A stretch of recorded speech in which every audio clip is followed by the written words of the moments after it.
வேங்கை வயல் வந்து ஒரு தவறான ஒரு செயல் ஆயிடுச்சுங்க. தண்ணியிலே மலத்தை கலந்தவங்க யார் என்பதை கூட இன்னைக்கு வரைக்கும் அதை கண்டுபிடிச்சிருக்காங்க. ஆனா கண்டுபிடிச்சவங்க யாரு நீங்க பாருங்க. இன்னைக்கு வந்துச்சு எனக்கு தகவல். முரளி ராஜா, சுதர்சன், முரளி கிருஷ்ணன், இவங்க 3 பேர் தான். இல்ல, முரளி கிருஷ்ணன், முத்துகிருஷ்ணன், சுதர்சன், முரளி ராஜா, இவங்க தான் அந்த விஷயத்தை பண்ணியிருக்காங்கன்னு சொல்லி இன்னைக்கு கைது பண்ணியிருக்காங்க. இவங்க அந்த ஊரை சேர்ந்தவங்களே, அவங்க இனத்தை சேர்ந்தவங்களே. அவங்க எப்படிங்க இதை செய்ய முடியும்?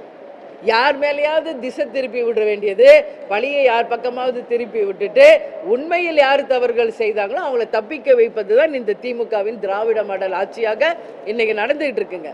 இது வந்து நிச்சயமாக கண்டிக்கக்கூடிய விஷயம். இது எங்க நடந்திருக்குன்னா, முத்துக்காடு ஊராட்சி மன்ற தலைவரை கணவரை பழி வாங்கும் நோக்கத்தோட தான் இது நடந்திருக்குன்ற மாதிரி சொல்றாங்க. இது வந்து தவறான ஒரு விஷயங்க. உண்மையில் அதை செய்தவர் யார் என்பதை இந்த அரசு கண்டுபிடிச்சு உரியவங்களுக்கு தண்டனை கொடுங்க. சம்பந்தமே இல்லாதவங்களுக்கு தண்டனை கொடுத்து இந்த திசை திருப்புறாங்க. இது கண்டனத்துக்குரிய ஒரு விஷயம். ஏன் அப்படி இல்ல ஏன் சம்பந்தம் இல்லைன்றதை நான் சொல்றேன். இவங்க அதே ஊர்ல இருக்கிறாங்க, அவங்க இனத்தை சேர்ந்தவங்களாகவே இருக்காங்க. யாராவது தங்களுக்கு சூன்யம் வச்சுக்குவாங்களா?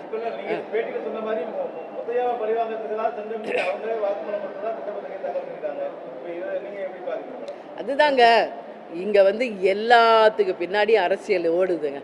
உண்மையில் பாதிக்கப்பட்டவங்க, உண்மையில் தப்பு செஞ்சவங்களை தப்பிக்க வைக்கிறது தான் இங்க தமிழ்நாடு முழுக்க நடந்துகிட்டு இருக்கு. யார் வந்து செஞ்சாங்களோ தப்பு அவங்கள விட்டுறாங்க. இதை திசை திருப்பி இன்னொருத்தர் மேல பழிய போடுறாங்க. இப்போ சென்னை அண்ணா யூனிவர்சிட்டி எடுத்துக்கங்க. ஞானசேகரன் ஒருத்தர், யாருடைய தயவுல இன்னைக்கு வரைக்கும் அவர் இருந்திருக்காரு யோசிச்சு பாருங்க. எவ்வளவோ தவறு, 20க்கும் மேற்பட்ட வழக்குகள் அவர் மேல இருக்குங்க. பாலியல் வன்கொடுமை, கற்பழிப்பு, கொலை, கொள்ளை எவ்வளோ இருக்கு. அவங்க யார் துணை நிற்கிறா? இன்னைக்கு திமுகவுடைய அனுதாபின் முதல்வரே ஓப்பன் ஸ்டேட்மெண்ட் கொடுக்கிறார். காவல்துறை அதிகாரிகள் அவருக்கு சப்போர்ட்டா இருக்காங்க. இது எல்லாத்துக்கும் மேலாக தலைகுனிவா நான் பதிய வைக்கிறேன். நம்ம ஸ்பீக்கர் அப்பாவு அவர்கள் சபாநாயகர் தம்பி ஞானசேகரன் அப்படின்னு சொல்றார். அப்போ இது எதற்கான முன்னுதாரணம்? அப்போ ஒரு துரோகியை, ஒரு குற்றவாளியை, இத்தனை கேஸ் ஒருத்தர் மேல இருக்கிறவரை ஒரு சபாநாயகர் ஓப்பன் மேடையில தம்பின்னு சொல்றாருன்னா அப்ப இந்த ஆட்சி எப்படி இருக்கு? அந்த மாதிரி தான் இந்த வேங்கை வயல் விஷயமும். இது எல்லாமே கண்டனத்துக்குரிய ஒரு விஷயம்.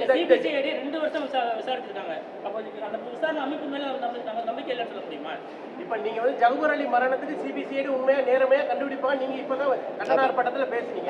இப்ப 850 நாட்களுக்கு பிறகு இந்த வழக்கு விசாரணை வந்து குற்றவாளிகிட்ட வந்து வாக்குமூலம் வாங்கி வந்து தாக்கல் பண்ணிருக்காங்க. இது எப்படி நேர்மையா இல்ல? நேர்மை இல்லை என்றது இல்ல, உண்மை நிலை மக்களுக்கு தெளிவுபடுத்தணுங்க. இப்ப கைது பண்ணிருக்கீங்க, ரைட், ஒத்துக்கிறோம். சிபிசிஐடி ஆக்சுவலி அதுல என்ன நடந்தது, உண்மையில் யார் அதை செஞ்சாங்க, வாக்குமூலம் கொடுத்தவர் தான் செஞ்சாங்களா? சிபிசிஐடி இதை உண்மை நிலையை மக்களுக்கு தெளிவுபடுத்தணும்.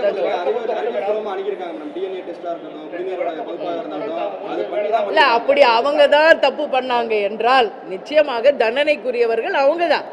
கேப்டன் எப்பயுமே சொல்வாரு, தவறு செய்தால் அதுக்கு தப்பிக்க வழியே இல்லை, உப்பு தின்னா தண்ணி குடித்துதான் ஆக வேண்டும் என்பதை தலைவர் எப்பயுமே சொல்வார். அதனால தப்பு பண்ணது அவங்க தான் நிரூபிக்கிட்டோம், அவங்க தான் தண்டனையாளர்களா புரிய வைக்கிட்டோம். இல்ல, அப்ப அவங்களுக்கு உரிய தண்டனை தரட்டும் இந்த அரசு தரட்டும். அதுதாங்க, அப்படி அவங்க தான் தண்டனைக்குரியவர்கள் அப்படின்னா அந்த தண்டனை அவர்களுக்கு தருவதுதான் சரியான ஒரு விஷயமா இருக்கு.